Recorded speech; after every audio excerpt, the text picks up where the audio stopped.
3 true scary boating horror stories. Story 1, by Lake Throwaway. Lake Okeechobee in Florida is known for its picturesque view and tranquil surroundings, but one weekend it became a nightmare we will never forget. It was a winter day in South Florida, and the air was cool but not cold. The perfect weather for a fun-filled weekend, so we decided to rent a 30-foot pontoon boat and spend 3 days and 2 nights on the lake. The first day was filled with laughter and excitement as we spent our time fishing, drinking, and playing games. But as the night approached, we decided to sleep on the boat instead of setting up a camp. Everything seemed fine until the second night, when things took a dark turn.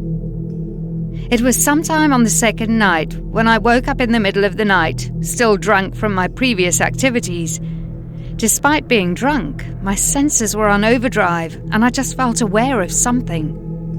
The water was eerily calm with no waves, and we were about 250 feet from the shore, with land on the port side. As I started scanning the tree line looking for something, I noticed nothing on land. So I turned my attention to the water on the port side, but again, nothing caught my attention.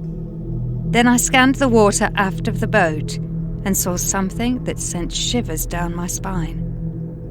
There was a skull floating in the water, with just the eye sockets and part of the nasal cavity sitting there in the water, looking right at me about 50 feet away.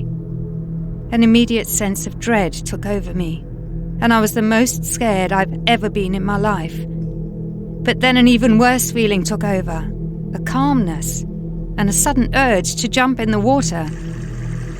Before I could act on my impulse, I heard a beer bottle rolling near the front of the boat, and I realized one of my friends was stirring in their sleep. This snapped me out of it, and the feeling of dread returned. I yelled at my friends to get up while I moved to start the engines. One of my friends didn't respond at all, while the other, who was still drunk, told me to fuck off. I yelled again that I wasn't fucking around, but still nothing.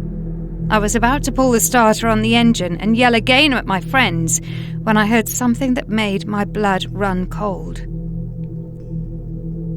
A very faint splashing sound was getting closer and closer.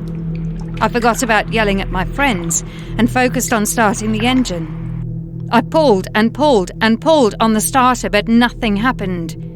In between the pulls, I heard the splashing getting closer, but I didn't dare look in the direction of the noise. Finally, the engine started, and I punched it out of there.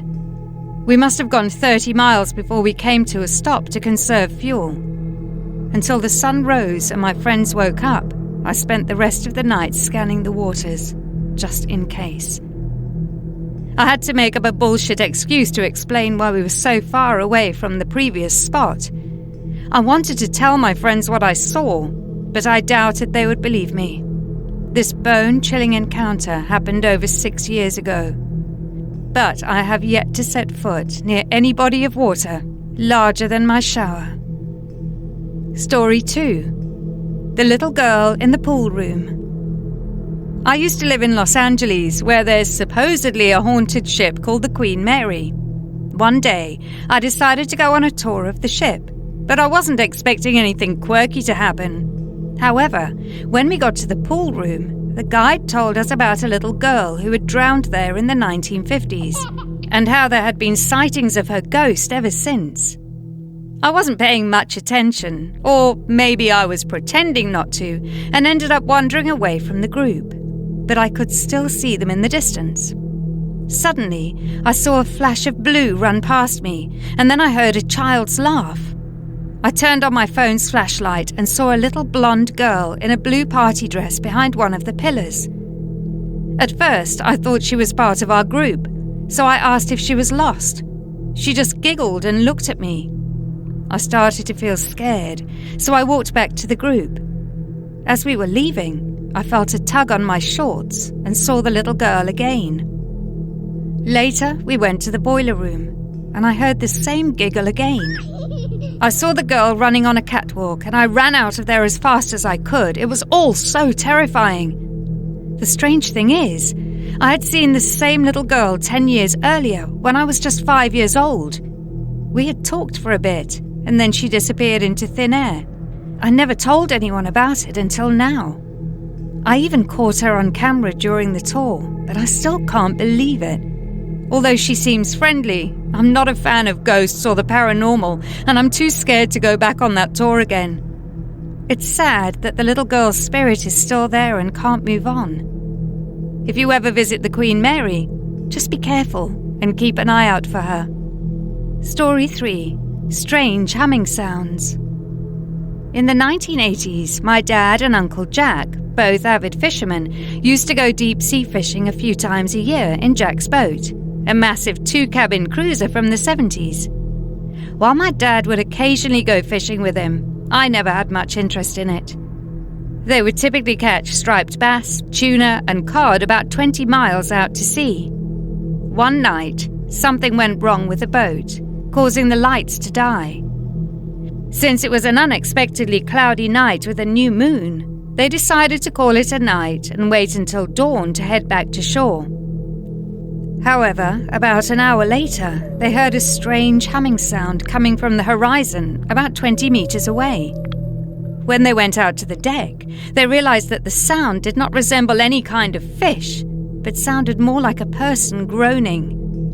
With only a crappy flashlight, they could barely see beyond 5 meters in front of them. Since it was starting to rain, they decided to go inside and sleep. The next morning, my uncle woke my dad up and told him to come to the deck. Through the thick fog, they could see another boat floating nearby. My uncle drove the boat closer to the other vessel and blew his whistle to try to get someone's attention. When they realized the boat might be abandoned, they attached a rope from their boat and boarded the other vessel. Upon entering the cabin, they discovered something freaky.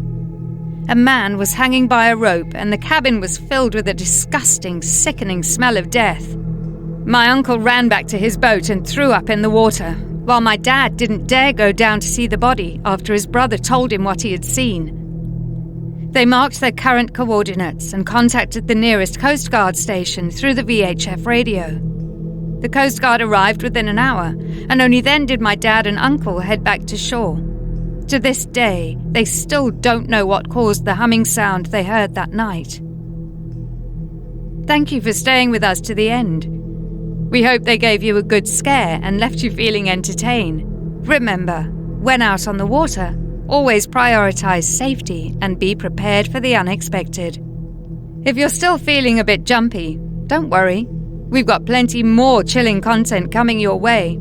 So, hit that like button and subscribe to our channel for more terrifying tales that'll keep you up at night. With that said, it's time to wrap things up and get ready for our next horror adventure. Stay spooky, my friends.